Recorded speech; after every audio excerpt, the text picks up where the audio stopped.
खुलुमबाय बड'लेण्ड रादाब नायगिरि बयनिसिमबो फुंबिलिनि गोजोन हामलायथि बावहरबाय। दिनै 7 फेब्रुवारि 2025 इं मायथाइनि सानसेनि फान्जामुथियाव थानाय राशिफोरखौ फरायथिनो लाबाय। मेष राशि साना जिंगासिनायजों बारलांगोन। मावनो लानाय खामानिफोरा आद्रा जानानै थागोन। गोसोखौ गोजोन गैयै मोनगोन। खोथाखौ बुंनानै लानो हागोन। मोजां मोनलायग्राफोरनि थाखाय गाहाम सान। नखरनि सुबुंफोरजों गोरोबलायनो हागोन। मिथुन राशि गावनि गोरोन्थियावनो गिदिर साजा मोननो हागौ। सिखिरि सुबुंफोरजों सोंखारि जागोन। जेराव मेराव आरजाथावै बाथ्रा बुंजानो हागौ। कर्कट राशि फालांगि खालामग्राफोरनि थाखाय मोजां सम। गोदान फालांगि जागायनो हागोन। रां रुफा फैनायनि मोजां लामा फैगोन। सिंह राशि गावनि थांखियाव सौहैनो हागोन। साननाय लुबैनाय बायदि खामानि मावनो हागोन। गोसोखौ गोजोन मोनगोन।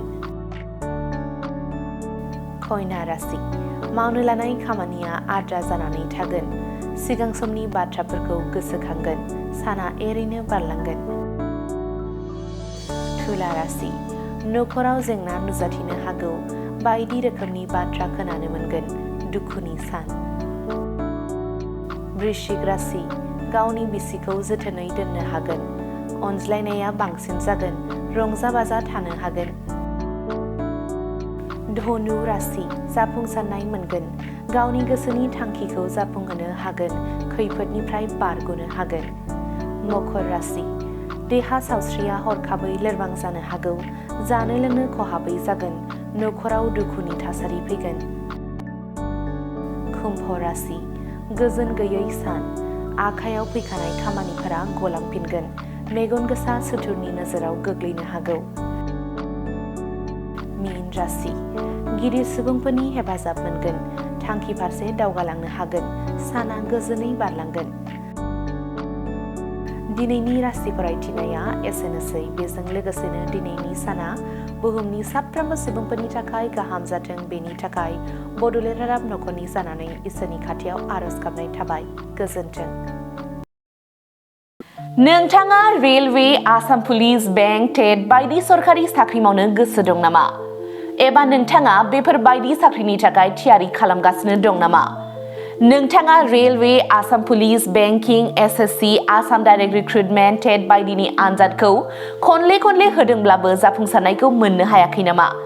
जुदि नोंथाङा railway, Assam police, banking, SSC, Assam direct recruitment, TET cum recruitment आनजादनि थाखाय थियारि खालामगासिनो दङब्ला नोंथांनि थाखाय लानानै फैदों मोनसे मोजां रादाब। लास्ट ईयर से प्रिपरेशन स्टार्ट किया बट कोचिंग ज्वाइन करने के बाद ही मेरा एग्जाम क्लियर हुआ।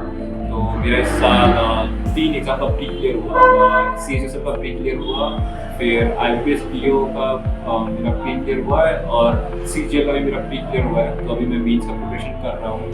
क'क्राझार सहरनि RNB road ward number 6 Sai Baba मन्दिर एबा एयारटेल अफिसनि साखाथियाव दङ IBT कचिं इनस्टिट्यूटआ।